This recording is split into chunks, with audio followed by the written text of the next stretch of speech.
Depuis quelques années maintenant, la Porte-Bonheur organise sur le territoire de l'île de Ré de nombreuses actions et événements tout au long de l'année afin de contribuer à ce qu'ils appellent la transition sociétale d'ordre écologique, économique, énergétique et social, principalement à travers le recyclage et la valorisation des déchets. Île de Ré TV est allé rencontrer le chef de file de l'association rétaise, Tristan, très actif dans ce projet qui nous concerne tous, bien sûr. Bienvenue au sein du siège social de l'association La Porte-Bonheur sur l'île de Ré, qui essaye, autant que faire se peut, d'agir au quotidien au profit de trois causes qui nous sont vraiment importantes pour nous, qui nous semblent importantes, qui sont le tourisme responsable, donc sensibilisation au tourisme responsable. Alors là, on va approfondir un petit peu la prochaine fois, au prochain rendez-vous. La protection de l'environnement. La protection de l'environnement, j'imagine que tout le monde en a déjà entendu parler. Ça fait du bruit en ce moment.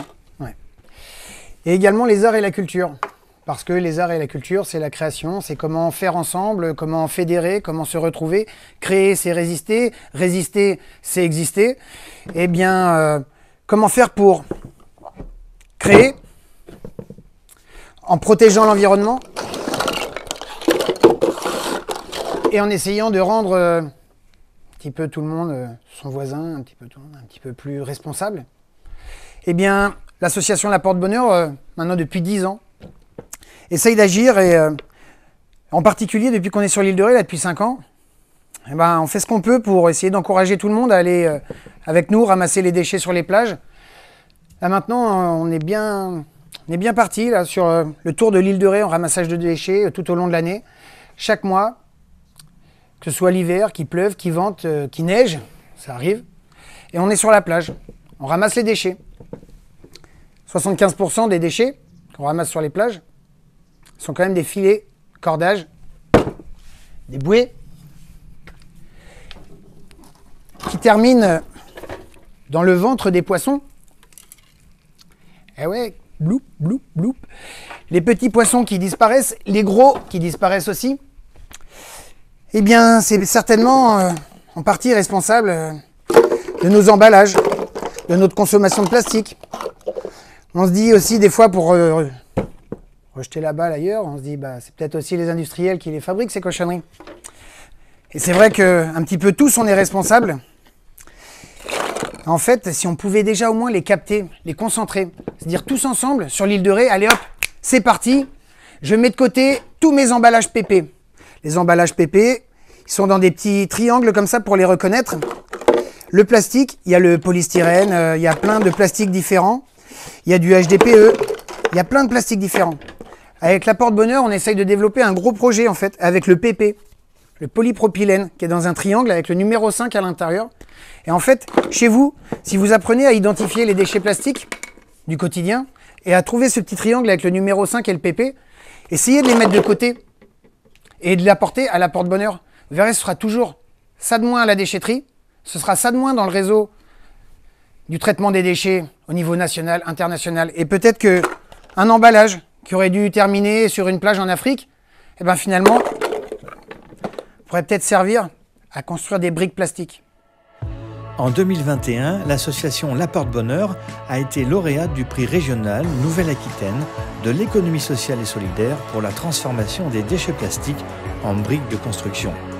Petite parenthèse, n'oublions pas que chaque année, entre 10 et 15 millions de tonnes de déchets plastiques finissent dans les océans et ils représentent aujourd'hui la moitié des déchets marins. Ce 7e continent, comme on l'appelle, représente 3 fois la superficie de la France, 1,6 million de kilomètres carrés dans l'océan Pacifique. Il est donc temps d'agir. Ping! Des briques plastiques. Bah, vous direz, d'où peut bien venir cette idée farfelue et saugrenue? Si ce n'est dans l'esprit d'un Rétais qui vit sur un territoire en étant privilégié avec un cadre de vie merveilleux, tout ce qu'il faut pour utiliser son cerveau au top du maximum, avec des plantes comestibles dans la nature, avec l'horizon infini autour de nous. Et depuis tout gamin, c'est ça, voir ce joli territoire merveilleux, ce monde de bisounours souillé par des emballages plastiques. Eh bien, en voyageant sur la planète, je me suis dit, mais effectivement, le plastique, il recouvre notre planète. Où qu'on aille dans l'Amazonie, en Nouvelle-Zélande, en Australie, en Afrique, les déchets plastiques sont partout. Ils viennent tous des pays industrialisés qui fabriquent ce plastique. Et on est tous victimes de ce plastique. Donc je me suis dit que peut-être en broyant le plastique en petites paillettes, vous voyez, tout ça c'est de l'HDPE, des bouchons de bouteilles. Ici, c'est le plastique des bouteilles d'eau, broyé en petites paillettes. En obtenant cette granulométrie, nous avons réussi à faire fondre les paillettes de plastique à une température convenable, en obtenant une pâte, comme de la pâte à crêpes, qu'on injecte ensuite dans des moules en acier, qui ont été développés avec des partenaires hollandais, anglais. On a des partenaires sur toute la planète. Mais c'est vrai qu'en ce moment, en France, on a un problème. On n'arrive pas à fédérer. On n'arrive pas à être tous copains. On n'arrive pas à être tous ensemble en se disant, bah ouais, c'est vrai, on veut de l'oxygène pour nos enfants. On veut pouvoir aller à la plage sans nager dans des bouteilles en plastique. Et ben, le truc, c'est ça, c'est que là, maintenant, il faut qu'on passe à l'étape suivante et à se dire, tous ensemble. Oubliez que ça s'appelle la porte-bonheur. Oubliez que je suis Tristan. On oublie les différences, on oublie les cheveux longs, on oublie la couleur de peau, on oublie tout. Et on y va tous ensemble. Et on va faire fondre la pollution qui pourrit la biodiversité. Ce plastique qu'on a réussi à collecter, on l'a broyé.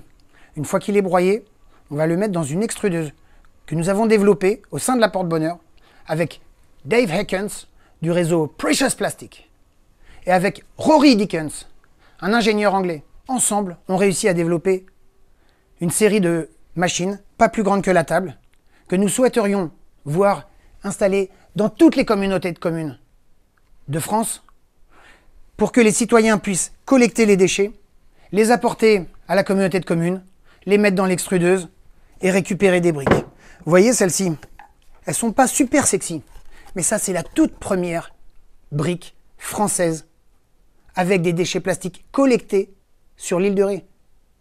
Un projet d'un petit gars farfelu qui a grandi sur l'île de Ré, qui aime son île de Ré, qui aime toute l'humanité. Ça, c'est la deuxième. Vous voyez, celle-là, elle a été coulée par le papa mécanicien agricole qui nous a aidés à développer les machines. Et ça, c'est son fils qui l'a fait. C'est-à-dire, je trouve que ça, c'est une belle aventure. Le père et le fils qui aident un mec farfelu à fabriquer une machine pour essayer de sauver le monde. Au fond de garage, en Charente-Maritime, il y a des mecs qui réfléchissent avec nous pour développer des machines avec des mecs tout autour de la planète. Et en fait, quand on commence à lancer une idée, bah, y en a qui mordent et puis qui disent « Allez, c'est vrai, on a envie d'aller dans ce sens-là. On n'y avait pas pensé. Mais on s'en fout de savoir qui a eu l'idée. Parce que c'est pas moi qui vais fabriquer la machine. Moi, j'ai bien eu l'idée de trouver le moule. Après, il fallait quelqu'un pour développer le moule. Eh bien, en fait, ces briques-là, emboîtées, une par une, tous ensemble, on a réussi déjà, en Hollande, à faire une maisonnette uniquement en briques plastiques. Ces briques plastiques, c'est isolant thermique, isolant phonique. C'est imperméable. Ça crée de la chaleur, puisqu'il y a de l'air à l'intérieur.